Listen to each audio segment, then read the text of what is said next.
మీ మోకాల నొప్పులకు ఎటువంటి సర్జరీ లేకుండా ఎపియాన్ పెయిన్ క్లినిక్ అందిస్తున్న అత్యాధునిక చికిత్స. అందరికీ నమస్కారం. నేను Swaroopa Putlapalli. Welcome to Suman TV. ఈ మధ్య కాలంలో మనం జెనెటిక్ డిసీజెస్ గురించి ఎక్కువగా వింటూ ఉన్నాము. పుట్టుకతో వచ్చేవి కొన్ని అయితే పర్యావరణ పరంగా వచ్చే జెనెటిక్ డిసీజెస్ ఇంకొన్ని ఉంటాయి. అసలు ఇవి ఎందుకు వస్తూ ఉంటాయి, వ్యాధి నిర్ధారణ ఎలా జరుగుతుంది, పేషెంట్స్ కి ఎలాంటి కౌన్సిలింగ్ ఇస్తారు అనేది డీటెయిల్డ్ గా తెలుసుకోవడానికి ఉస్మానియా యూనివర్సిటీ ఆధ్వర్యంలో నడుస్తున్న హాస్పిటల్ ఫర్ జెనెటిక్ డిసీజెస్ కి ఇప్పుడు మేమొచ్చాము. లోపలికి వెళ్లి ఈరోజు జెనెటిక్స్ గురించి అనేక విషయాలు ఈ ఇన్స్టిట్యూట్ డైరెక్టర్ అయిన విజయలక్ష్మి గారితో మాట్లాడి తెలుసుకుందాం రండి.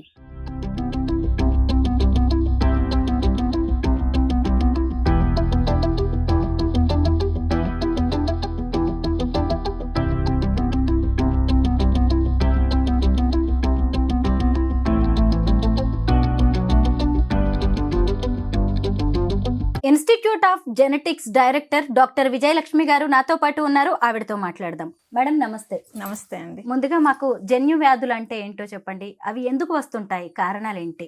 జన్యువులు అనేవి మనకి మన హెరిడిటరీ మెటీరియల్ అంటాము. మనం ఎలా ఉంటాము, మన ఆర్గాన్స్ ఎలా ఫంక్షనింగ్ అవ్వాలి, ఇవన్నీ డిసైడ్ చేసేది మన జన్యువులు. డిఎన్ఏలో ఉంటాయి ఇవి. ఆ జన్యువులు నార్మల్గా పనిచేసినంత వరకు మనం హెల్తీగా ఉంటాం. వాటిలో ఏవైనా లోపాలు ఉంటే గనక మన ఆర్గాన్ ఫంక్షనింగ్ మీద ఎఫెక్ట్ చేస్తాయి. అంటే సరిగా ఆర్గాన్స్ పని చేయకపోవడము, మళ్ళీ లేకపోతే డెవలప్మెంట్ సరిగా ఉండకపోవడము అలా జరుగుతుంది. సో ఆ జెనెటిక్ డిఫెక్ట్స్, ఆ జన్యువులలో లోపాల వల్ల ఈ వ్యాధి వస్తుంది కాబట్టి వాటిని జన్యు వ్యాధులు అంటారు. ఇప్పుడు మనకి ఇన్ఫెక్షన్స్ అంటే మైక్రోబియల్ సూక్ష్మజీవుల వల్ల వస్తాయి. డైట్ సరిగ్గా తీసుకోకపోతే న్యూట్రిషనల్ డెఫిషియన్సీస్ వస్తాయి. అట్లాగే ఈ జెనెటిక్ డిఫెక్ట్స్ ఉన్నప్పుడు వచ్చే వ్యాధుల్ని జన్యు వ్యాధులు అంటాం. మనలో ఉన్న ప్రతి బాడీ పార్ట్ ఫంక్షనింగ్ అంతా కూడా జెనెటిక్స్ మీదనే డిపెండ్ అయి ఉంటుంది. ఇప్పుడు మనం జన్యు వ్యాధుల మీద ఎందుకు ప్రత్యేక శ్రద్ధ తీసుకోవాలి అంటే, అది ఆల్రెడీ మన సెల్లో ఉన్న డిఎన్ఏలో నిక్షిప్తమై ఉంది. దాన్ని కరెక్ట్ చేయడానికి పాసిబిలిటీస్ లేవు. కొత్త కొత్త టెక్నాలజీస్ వస్తున్నప్పటికీ అది మనం ఇంప్లిమెంట్ చేయడం అనేది చాలా ఖర్చుతో కూడుకున్నది, రిస్కీ కూడా. అందుకని ముందే మనము ఈ జన్యు వ్యాధులు ఎందుకు వస్తున్నాయి, దీన్ని ఎలా మనం అరికట్టగలుగుతాము అనేది తెలుసుకుంటే అప్పుడు నెక్స్ట్ జనరేషన్స్లో ఈ వ్యాధి యొక్క బర్డెన్ని మనం తగ్గించే ఛాన్సెస్ ఉంటాయి అన్నట్టు. సో ఈ జెనెటిక్ డిఫెక్ట్స్ వల్ల వచ్చే డిసీజెస్లో మనకి ముఖ్యంగా మీరందరూ వినే ఉంటారు, థాలసీమియా అని, సికిల్ సెల్ అనీమియా అని, డౌన్ సిండ్రోమ్ అని. సో ఇవన్నీ కూడా జెనెటిక్ డిఫెక్ట్స్ వల్ల వచ్చేవి. అయితే మరి మనం క్యాన్సర్ కూడా జన్యుపరమైందని అంటాం. ఇవన్నీ వంశపారంపర్యంగా వస్తుంటాయి. క్యాన్సర్ వంశపారంపర్యంగా వస్తుందంటారు, డయాబెటీస్ వంశపారంపర్యంగా వస్తుందంటారు. సో వీటన్నిటి మీద కూడా శ్రద్ధ పెట్టాలంటే ఈ జన్యు వ్యాధుల్లో 2 రకాలు ఉంటాయి మనకి. ఒకటి సింగిల్ జీన్ డిజార్డర్స్ అంటారు. అంటే ఒకటే జెనెటిక్ డిఫెక్ట్ వల్ల కానీ, లేదంటే క్రోమోజోమ్స్లో అబ్నార్మాలిటీస్ వల్ల కానీ వచ్చేవి. ఇంకొక రకం ఏంటంటే దాంట్లో ఒకటి కంటే ఎక్కువ జన్యువులు ఇన్వాల్వ్మెంట్ ఉంటుంది అన్నట్టు. ఒకే సింగిల్ జీన్ కారణమైనప్పుడు దానివల్ల డిసీజ్ సివియారిటీ ఈజీగా ఐడెంటిఫై చేయొచ్చు. అంతేకాకుండా దాన్ని కరెక్ట్ చేయడం కూడా కష్టమవుతుంది. ఎందుకంటే ఆ పర్టికులర్ జీన్ని మాత్రమే మనం కరెక్ట్ చేయాలి. సో అది డిఎన్ఏలోకి వెళ్ళి కరెక్ట్ చేయడం అనేది that is not so possible. అదే మల్టీ జీన్ డిజార్డర్స్ అంటే ఒకటి కంటే ఎక్కువ జన్యువులు ఇన్వాల్వ్ అయిన డిసీజెస్లో ఏంటంటే ఒకటి ప్రాబ్లం ఉన్నా మిగతావి సరిగా ఫంక్షనింగ్ ఉన్నట్టయితే నార్మల్గానే లైఫ్ లీడ్ చేయగలుగుతారు. సో అలాగా మనకి డయాబెటీస్, క్యాన్సర్ అవన్నీ కూడా మోర్ దెన్ 1 జీన్ ఇన్వాల్వ్మెంట్ ఉన్న డిసీజెస్ అన్నట్టు. వాటిల్లో కూడా మనం ఏం చెప్తామంటే, ఒకవేళ మీ పూర్వీకుల్లో ఇలాంటి డిసీజ్ ఉన్నట్టయితే మీరు జాగ్రత్తలు తీసుకోండి, ముందే టెస్ట్లు చేయించుకోవడం, మీ లైఫ్ స్టైల్ మార్చుకోవడం అలా చేసుకోండి అని మనం ఇప్పుడు అవేర్నెస్ ప్రోగ్రామ్స్ అవి చాలా వింటున్నాం. సరే, వాటి గురించి చాలా అవేర్నెస్ వచ్చింది. మరి సింగిల్ జీన్ డిజార్డర్స్ సంగతి ఏంటి? ఈ ఒక్క జన్యువుని మనం ఎలా కరెక్ట్ చేయగలుగుతాం? దాన్ని మనం మన లైఫ్ స్టైల్ మార్చుకోవడం ద్వారా కరెక్ట్ చేయగలుగుతామా అంటే లేదు, అలా కరెక్ట్ చేయడానికి పాసిబిలిటీ లేదు. సో దానికి ఏం చేయాలంటే ముందే మన డిఎన్ఏలో ఆ సింగిల్ జీన్ డిఫెక్ట్స్ ఉన్నాయా లేదా అనేది తెలుసుకొని దాన్ని ఎలా ప్రివెంట్ చేయాలనేది తెలుసుకోవాలి. సో దాని మీద మేము ఎక్కువ ఫోకస్ చేస్తున్నాం ఈ ఇన్స్టిట్యూట్లో. సో ఈ ఇన్స్టిట్యూట్ యొక్క ముఖ్య ఉద్దేశం ఏంటంటే జన్యు వ్యాధుల వలన కలిగే మరణాలు, ఆ అస్వస్థతల్ని నివారించడం. దానికోసమే ఈ సంస్థ పనిచేస్తుంది. సో దీనికి మేము 3 విధానాలు ఫాలో అవుతున్నాం. ఒకటి ఏంటంటే డయాగ్నోసిస్, వ్యాధి నిర్ధారణ, తర్వాత జెనెటిక్ కౌన్సిలింగ్. సో వ్యాధి నిర్ధారణ అంటే మాకు డిఫరెంట్ సెక్షన్స్ ఉన్నాయి ఇక్కడ ఇన్స్టిట్యూట్లో. డాక్టర్స్ ముందు క్లినికల్ ఇన్వెస్టిగేషన్స్ చేసి ల్యాబ్స్కి పంపించి రిపోర్ట్స్ అన్ని వచ్చిన తర్వాత దానికి ఏ రకమైన చికిత్సా విధానాలు అవైలబుల్గా ఉన్నాయి, ఆ వ్యాధి మళ్ళీ నెక్స్ట్ జనరేషన్స్లో రాకుండా ఉండాలంటే ఎలాంటి ప్రికాషన్స్ తీసుకోవాలి, ఇవన్నీ కూడా ఎక్స్ప్లెయిన్ చేస్తాం. సో దానివల్ల ఏమవుతుంది, ఆ వ్యాధి తీవ్రత తగ్గుతుంది. అదే విధంగా ఫ్యామిలీలో నెక్స్ట్ జనరేషన్స్లో రాకుండా కూడా మనం అరికట్టిన వాళ్ళం అవుతాం. ఇంకొక విధానం ఏంటంటే స్క్రీనింగ్ మరియు అవగాహన సదస్సులు. స్క్రీనింగ్ అంటే హై రిస్క్ గ్రూప్స్ ఉంటాయి. హై రిస్క్ అంటే ఒక ఫ్యామిలీలో ఆల్రెడీ అఫెక్టెడ్ పేషెంట్ ఉన్నారు, ఆ ఫ్యామిలీ మెంబర్స్ అందరు కూడా హై రిస్క్ గ్రూప్ కిందకి వస్తారు. ఎందుకంటే పేషెంట్లో డిఫెక్టివ్ జీన్ ఉందంటే అదే రక్తం పంచుకు పుట్టిన వాళ్ళందరిలో కూడా ఆ జన్యు డిఫెక్ట్ ఉండొచ్చు కదా. సో వాళ్ళందరిలో కూడా ఆ డిఫెక్టివ్ జీన్ని మనం స్క్రీన్ చేస్తే ఒకవేళ ఉన్నట్టయితే వాళ్ళు ఏ జాగ్రత్తలు తీసుకోవాలి అనేది చెప్తాం. సో ఈ స్క్రీనింగ్ కూడా డిఫరెంట్ స్టేజెస్లో, వివాహానికి ముందు, పెళ్ళైన తర్వాత, ప్రెగ్నెన్సీ టైంలో, తర్వాత పుట్టిన పిల్లలకి, ఇలా 3 డిఫరెంట్ స్టేజెస్లో మనం స్క్రీనింగ్ పరీక్షలు చేస్తాం. దీనికి జస్ట్ సింపుల్ బ్లడ్ టెస్టే, ఇంకేదో పెద్ద హైఫై టెస్ట్లు ఏమి ఉండవు. ప్రెగ్నెన్సీ అప్పుడు స్కానింగ్ చేసుకోవడం అది ఉంటుంది అన్నట్టు. ఆ తర్వాత అవగాహన కార్యక్రమాలు అనేవి చాలా ఇంపార్టెంట్. ఇప్పుడు మీకు తెలుసు ఈ జెనెటిక్ డిసీజెస్ గురించి ఎంతమందికి అవగాహన ఉంది?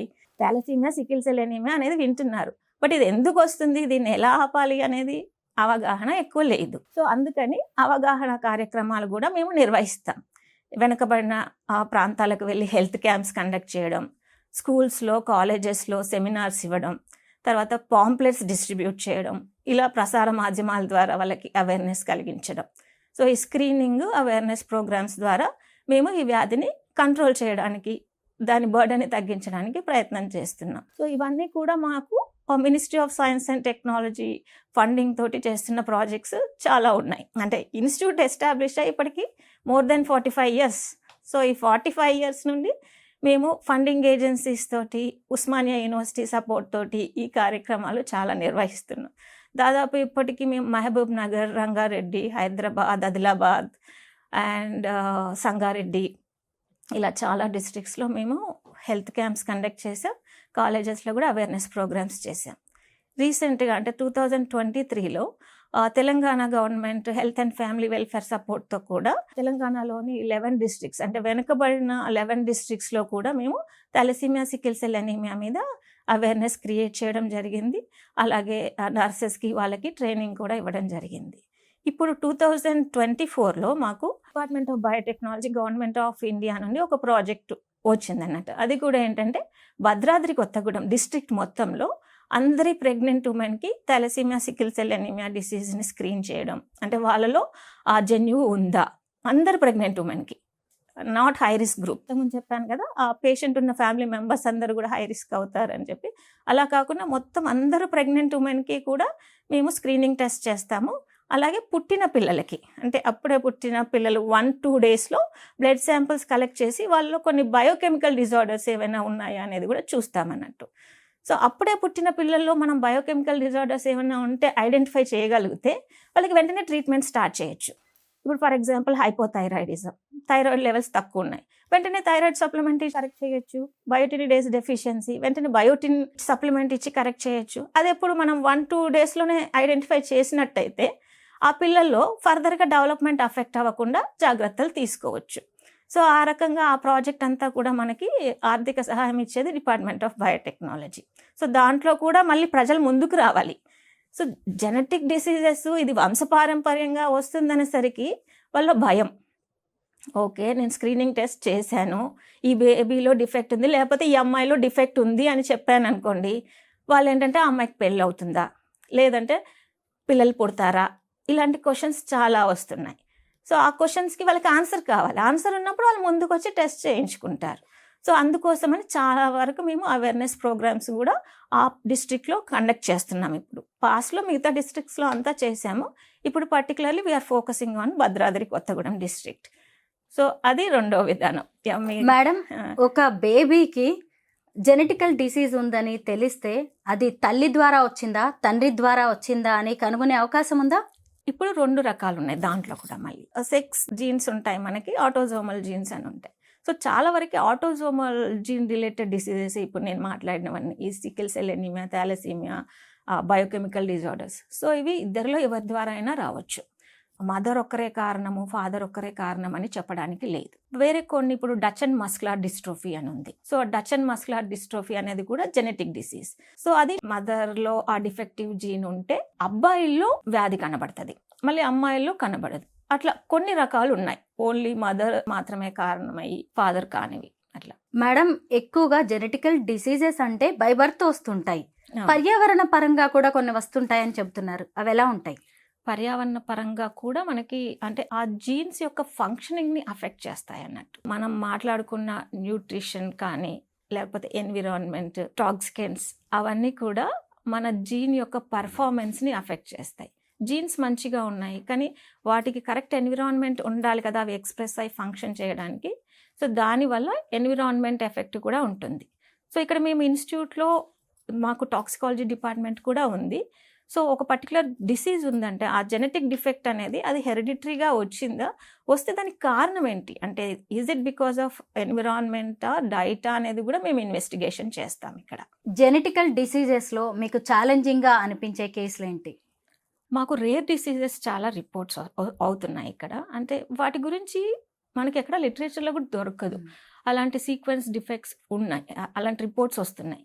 సో దానికి ఏం చేస్తున్నామంటే మా దగ్గర పరిశోధన బృందం కూడా ఉన్నారు. అంటే మేము పిహెచ్డీస్ కూడా ఆఫర్ చేస్తాం ఇన్స్టిట్యూట్ నుండి.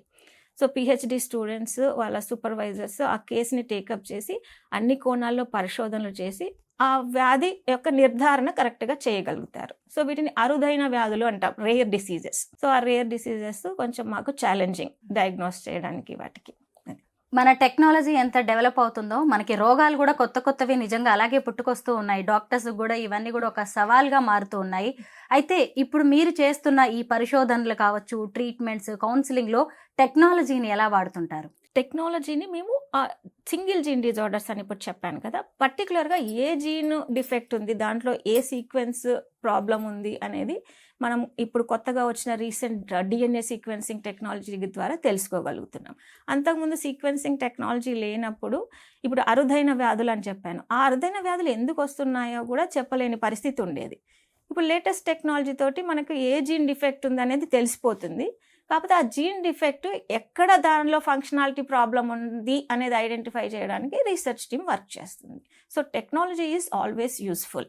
అట్లాగే ఇప్పుడు మనం ఫ్యామిలీ మెంబర్స్ని స్క్రీన్ చేస్తామని చెప్పాం కదా, ఫ్యామిలీ మెంబర్స్ని కూడా ఎలా స్క్రీన్ చేస్తామంటే వాళ్ళలో ఏమి వ్యాధి ఉండదు, ఓన్లీ డిఎన్ఏ టెస్ట్ చేస్తాం. సో ఆ డిఎన్ఏ టెస్ట్ చేయడానికి కూడా మనకు వచ్చిన ఇప్పుడు కొత్త టెక్నాలజీ చాలా యూజ్ అవుతుంది. ఇప్పుడు వైద్యం అనేది చాలా ఖర్చుతో కూడుకున్న వ్యవహారంగా మారిపోయింది మేడం.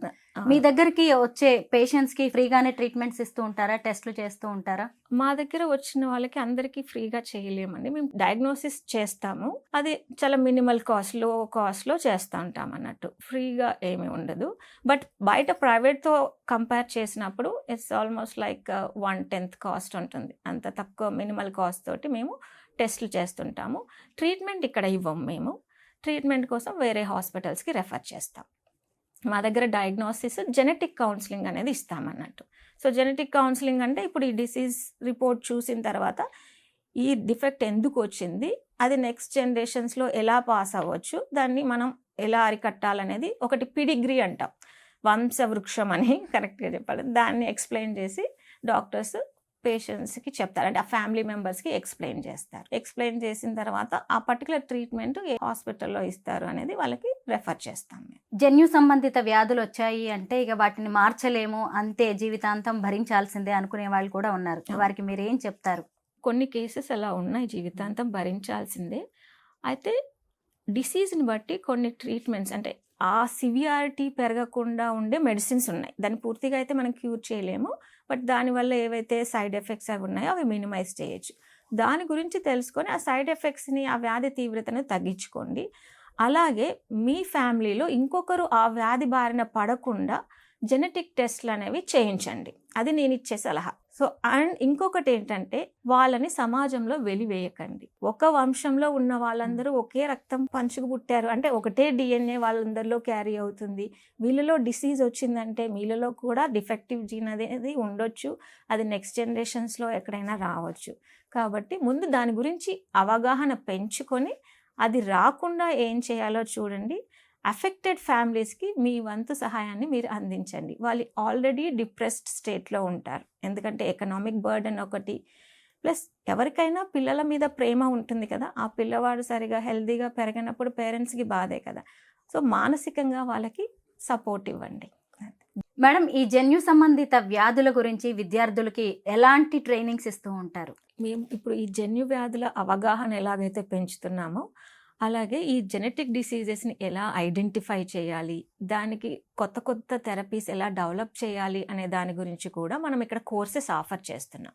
సో ఇన్స్టిట్యూట్లో షార్ట్ టర్మ్ కోర్సెస్ అంటే certificate courses in clinical genetics, foetal medicine, genetic counselling and diploma in genetic counselling offer చేస్తున్నాం. అలాగే మా దగ్గర masters programme in molecular human genetics కూడా ఉంది. సో దీని ద్వారా స్టూడెంట్స్లో నైపుణ్యతను పెంచి ఇలాంటి సేవలు ఇంకా మరింత విస్తృతమయ్యే ప్రయత్నం మేము చేస్తున్నాం. జన్యు సంబంధిత వ్యాధుల గురించి చాలా చక్కటి ఇన్ఫర్మేషన్ ఇచ్చారు. Thank you so much madam. Yeah.